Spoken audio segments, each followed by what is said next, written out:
السلام علیکم ناظرین، تاریخ کے آنے میں پروگرام لے کر جبران بشیر آپ کی خدمت میں حاضر ہے۔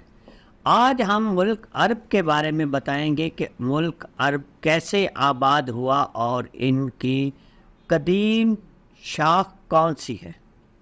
ملک عرب میں قدیم سے سام ابن نوح کی اولاد آباد رہی ہے۔ زمانہ کے اعتبار سے یا باشندگان عرب کو مورخین نے 3 طبقات میں تقسیم کیا ہے، یعنی عرب بعیدہ، عرب عاربہ، عرب مستعربہ۔ بعض نے عربہ اور مستعربہ کو ایک ہی قسم قرار دی۔ عرب بعیدہ و عرب باقیہ 2 ہی قسمیں قرار دی ہیں۔ عرب بعیدہ سے وہ قومیں مراد ہے جو سب سے قدیم زمانہ میں ملک عرب کے اندر آباد تھی اور وہ سب کی سب ہلاک ہو گئی۔ ان کی نسل اور کوئی نشان دنیا میں باقی نہیں رہا۔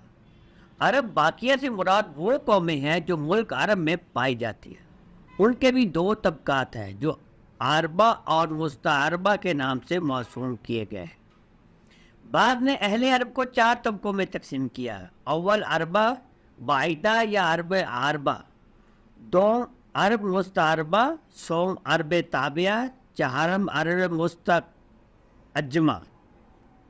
سب سے قدیم باشندوں کے مختلف قبائل تھے جن کے نام عاد و سمود، ابیل، مالکہ، تلسم، جدیس، امیم، جرہم، حضر موت، حضور، عبد سنام۔ یہ سب کی سب لاذ ابن سام ابن نوح کی اولاد سے تھے۔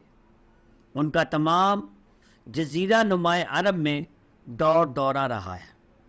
ان کے بعد بادشاہوں نے مصر تک کو فتح کیا۔ ان کی تاریخ میں کچھ ایسے حوالے نہیں ملتے، لیکن نجد، عقاب اور حضر موت و یمن وغیرہ میں ان لوگوں کے بعد امارات اور آثار قدیمہ موجود ہے۔ بعض زیورات، بعض سنگ تراشیان ایسی موجود ملتی ہیں جن سے ثابت ہوتا ہے کہ اپنے زمانے میں یہ لوگ خوب طاقتور اور صاحب رعب و جلال۔ عاد بہت مشہور قبیلہ تھا۔ یہ قوم ارض احقاف میں رہتی تھی۔ عاد ابن اوس ابن ارم ابن سام جس کے نام سے یہ قومیں مشہور ہوئی ہے۔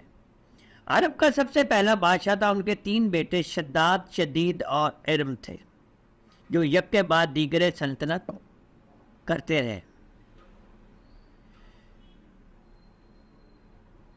شداد ابن عاد کی نسبت لکھا ہے کہ اس نے صحرائے عدن میں مدینہ ارم بنوایا تھا، مگر اس مدینہ ارم یا باب ارم کا کوئی نشان کہیں نہیں پایا جاتا۔ قرآن کریم میں بھی ارم کا ذکر آیا، لیکن اس سے مراد قبیلہ ارم ہے، نہ کہ مدینہ ارم یا باغ ارم۔ قبیلہ ارم غالباً اسی قبیلہ عاد کا دوسرا نام تھا یا قبیلہ عاد کی ایک شاخ تھا۔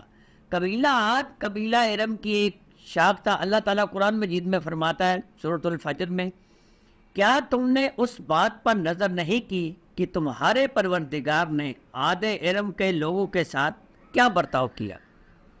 کیا جو ایسے بڑے قد آور تھے کہ قوت جسمانی کے اعتبار سے دنیا کے شہروں میں کوئی مخلوق ان جیسی نہیں ہو۔ تو یہ تھا ایک قبیلہ جس کے بارے میں جہاں سے عرب آباد ہوا، اور آگے ہم بتائیں گے کہ عرب ایک چھوٹا جگہ نہیں ہے، عرب بہت سے ممالک جو ہیں اب ان کو ملا کے ایک عرب تھا۔ تو آگے ہم بتائیں گے کہ قوم و سمود اور اس کے بعد عرب کس طریقے سے یہ مدینہ اور اس کے حوالے سے ہم بات کریں گے۔ اجازت دیجیے، اللہ حافظ۔